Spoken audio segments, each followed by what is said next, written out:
What's up, my guys? So let's talk about the priest in Ragnarok Zero. Just a regular priest, not a high priest, your regular run-of-the-mill priest, priesty girl. So yeah, let's talk about the skills first, because there have been some changes, nothing too crazy, but certain things are crazy. So the alchemist, acolyte, skill tree stayed the same. There's no changes in here. The best buffs in the game: blessing, increase agi right there. Numa and war portal. That's what you want to get as well, of course. But the priest skill tree is where the magic comes in, right? So you have the Kyrie Eleison, which has been changed in renewal, and it's in Ragnarok Zero. It's gonna work just like in renewal. So it's a little bit worse, but it is what it is. It's still good. The big change when it comes to buffs came in those two, the Impositio Manus and Suffragium. So these are not single target anymore. These are party wide. You just click them and everyone in your party gets the buff. So that is awesome. But applies to both this one and this one, right? And Suffragium actually doesn't disappear anymore. It stays on the target for 1 minute. So you don't have to recast it every time you wanna make your wizards cast faster. All right, the next thing is Magnus Exorcismus. So you might remember it as a skill that was clunky, that wasn't really reliable. You couldn't really do much with it. Maybe you could kill Osiris with it and farm some ancient mummies, because it would only hit undead and demons. But now it just hits everything, and it's a little bit faster to cast. I'm only using an Arc Wand and 77 dex. So yeah, that is pretty cool. It should be. Don't quote me on this. It should have a reduced cast time compared to like a classic one in Ragnarok Zero at least. So you have 4-second variable cast time and 1 second of fixed cast time with an after cast delay of 1 second, it's pretty good. I mean, you can wait a second before you cast another Kyrie. It actually does damage right now, and it deals increased damage, like 30% increased damage to undead and demons. So let's test it out, shall we? Let's test it out in... Well, first let's go to something that doesn't have undead monsters. So let's go Toy Factory level 2. And in Toy Factory level 2, we're gonna use Magnus Exorcismus on the cookies. Oh, come on, get here. What happened? Is he holy? I think he's holy. Yeah, that's why. So these are the only ones that it's not gonna hit, because it has holy element. That was my bad.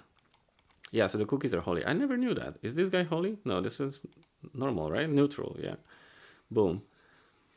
So you can actually make a viable farming priest this way. Of course, weight is gonna be, an issue, but it's a very viable build for those of you who do not necessarily want to play full support. Like a full support priest is nice because you get a lot more survivability with more vitality and all of that, and a couple more buffs. But Magnus is fun, and you're still gonna get a spot as a Magnus priest for sure in parties and all of that. And another build another thing rather that I want to highlight is that with Ragnarok Zero, you get a bunch of items that increase your SP recovery, like your boots. You will get boots with increased SP recovery by 15% or 25%. Just an affix on them. Slap a Sohi card on top of that, and you get a whole lot of additional SP recovery. Slap a Magnificat on top of that, that's 100% more SP recovery and HP recovery. And you already have, plenty of those. Why does that really matter? It matters because if you just want to be a solo player and you still want to, play a priest every now and then, join the party, you can make a lot of Zenny by going to Payan Dungeon and just farming these guys over here for forever. Just heal bombing them. You don't have to be a Magnus build, just heal bomb them, right? And you're never gonna run out of SP with Magnificat and with the SP boots and all of that. And why would you farm these? You would think, okay, Apple of Archers. Yeah, Apple of Archers are great. Like, people are gonna want Apples of Archers for sure. But with the new affixes in Ragnarok Zero, you can get attack speed on weapons. And who really likes attack speed on weapons? Well, hunters really love attack speed on weapons for sure. And you can get 30% increased attack speed on a crossbow from these guys. So these guys would drop 2 slotted crossbows, and those 2 slotted crossbows can roll a 30% attack speed, increased attack speed affix. Mind you, that's very rare, because the range is, I think, between 25 and 30% increased attack speed. Or 20 and 30 even, so even higher range. So not only you have to roll increased attack speed, but then you also have to roll a perfect one. But if you do, I found one, I remember, and I sold it for a good amount of like starting Zenny. There will always be a hunter that will want something like this for their blitz build or something. So yeah, as a priest, you can totally farm those just for days without stopping. And that's really amazing. And if you get swarmed, you can always cast Magnus Exorcismus, which deals increased damage to those guys. Mind you, I'm just using an arc wand, and that's still already a viable damage. So yeah.